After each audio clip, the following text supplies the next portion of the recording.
The Justice Department under fire tonight, facing criticism for over-redacting information about individuals who may have aided Jeffrey Epstein. In a 2014 email released in the files, a person writes to Epstein, quote, "Thank you for a fun night. Your littlest girl was a little naughty."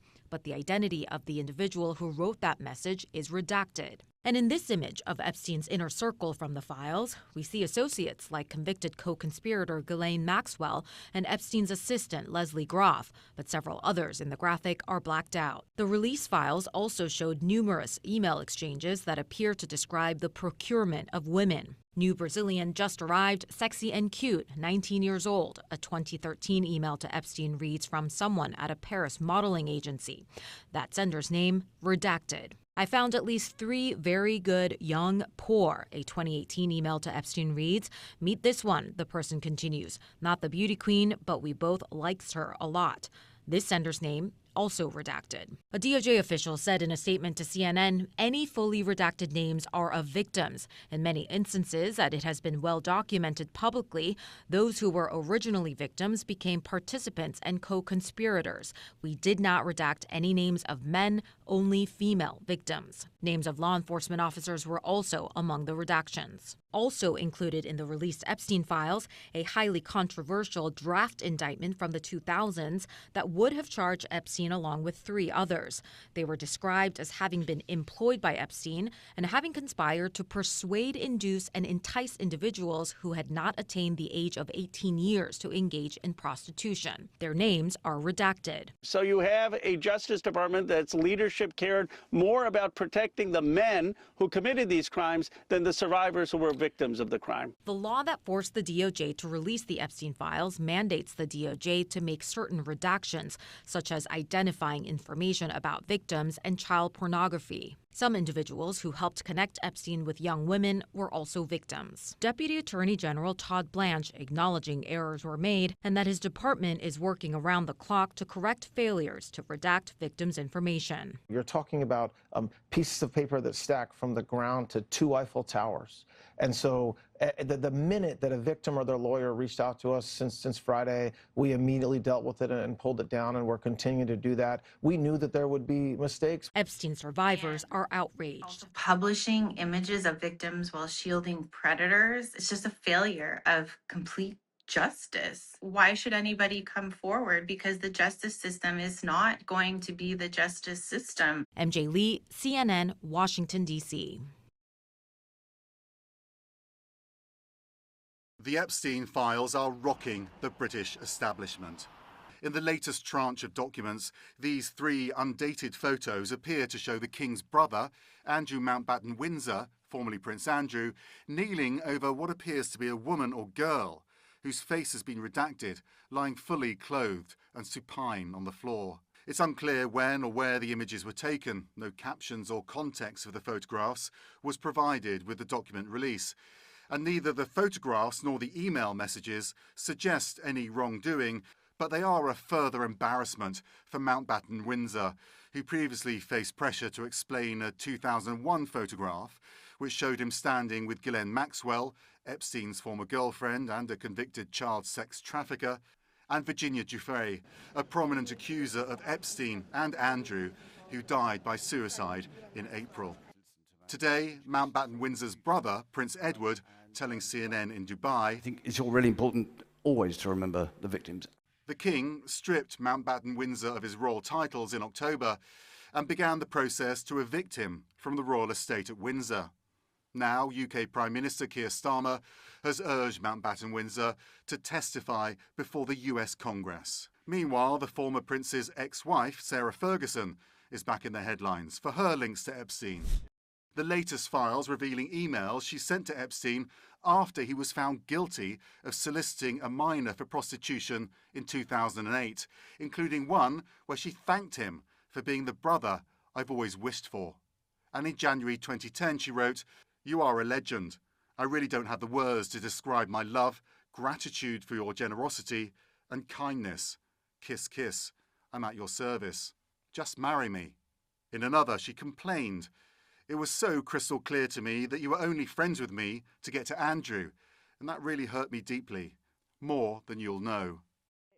Ferguson was dropped last year as the patron or ambassador to several British charities, after earlier documents showed she had called Epstein her supreme friend.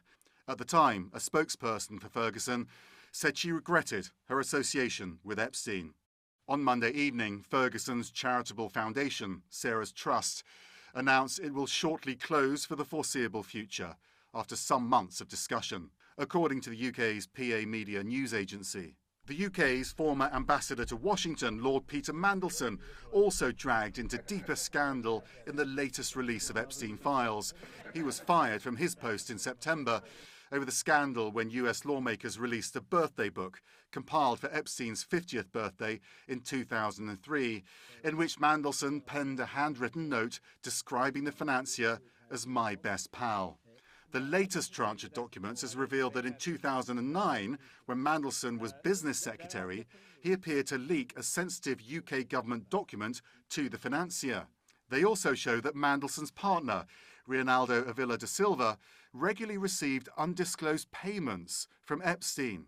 A spokesperson for Mandelson told British media that neither the former ambassador nor da Silva has any record or recollection of receiving payments in 2003 and 2004 or know whether the documentation is authentic. Mandelson resigned from the Labour Party on Sunday and is set to quit the House of Lords on Wednesday. In his resignation, he apologised to the women and girls whose voices should have been heard long before now. CNN was unable to contact Mandelson for further comment. Max Foster, CNN London. I didn't see it myself, but I was told by some very important people that not only does it absolve me, it's the opposite of what people were hoping. The newly released documents do contain a list compiled last year by the FBI of unproven allegations that President Donald Trump committed sexual assault, including one woman saying he raped her when she was just 13. That same woman sued Trump in 2016 over the claims, but dropped the lawsuits shortly after bringing them. In another section, one of Jeffrey Epstein's victims says Ghislaine Maxwell presented her to Trump at a party. When asked about this, the White House points to a Justice Department statement that the files may include, quote, fake or false submitted images, documents, or videos. And Trump has always denied such allegations. In July, the Department of Justice said that we had reviewed the files, the quote, Epstein files, and there was nothing in there that allowed us to prosecute anybody. Still, the files have put a number of high-profile people in an unwanted spotlight. A series of photos appears to show former British Prince Andrew kneeling by a woman or girl on the floor. There is no context, and CNN's requests for comment were not immediately answered. Billionaire Elon Musk has previously said he refused an invitation to Epstein's island. The documents suggest he wanted to be there for the wildest party. After the release, Musk posted, "I have never been to any Epstein parties ever and have many times called for the prosecution of those who have committed crimes with Epstein." Howard Lutnick, Trump's Secretary of Commerce, said he and his wife decided to cut ties with Epstein 2 decades ago. My wife and I decided that I will never be in the room with that disgusting person ever again. Yet the documents point to at least a couple of attempts to socialize with Epstein after that.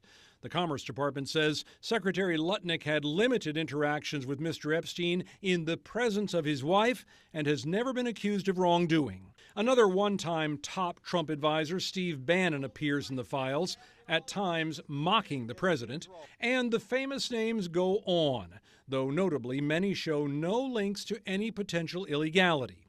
Dinner invitations for Woody Allen, Martha Stewart, and Katie Couric, who said here, "I know you're not a foodie, but the lasagna was rockin'." Billionaire Richard Branson, New York Giants owner Steve Tisch are mentioned, and so is Brett Ratner, seen in a photo on a sofa with Epstein and some young women. He's the director of that new Melania Trump film.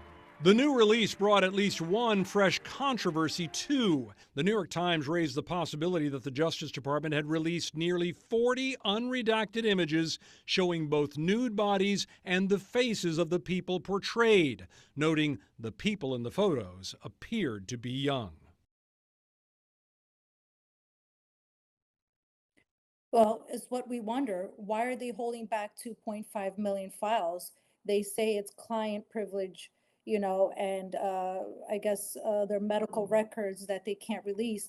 But I highly doubt that 2.5 million records, I'm sorry, files are just, client privilege rights and medical records. I feel there's more to it. When I come to see some of my files, I see some of the things that are missing there. There's a lot of information that just doesn't make sense and doesn't add up. And it seems like they have skipped some of the years that they put in there, and there's nobody that we can contact. And I absolutely love how Todd Blanche said that we can communicate with the DOJ. That is not true. We've tried to talk to them. We've tried to, communicate with them, because communication is the key here, right? And I think that the people that they need to communicate with is us, and they have not even tried to talk to us. And I think honestly that they're just scared. Laura, you know, we we've had so many different interviews, and I think today is the most saddening, deeply upsetting, heartbroken day that we have experienced as survivors. I can't help but wonder why the DOJ has once again failed us. Again, it feels like they're ignoring our need for protection, especially when they've taken this time to redact the names of powerful individuals, like you said, but not ours. This double standard, makes it even harder for us to trust them. When I read those 6 pages of allegations that mentions our president and a lot of other prominent people, my heart just immediately stopped. Immediately, immediately. And it brings me to say, because Todd Blanche said we would not find anything, and I'm not saying that President Trump is, these accusations are real, but is the DOJ going to step up and investigate this? Because these are serious allegations. And if we can't turn to the government to help us and the DOJ, then who will?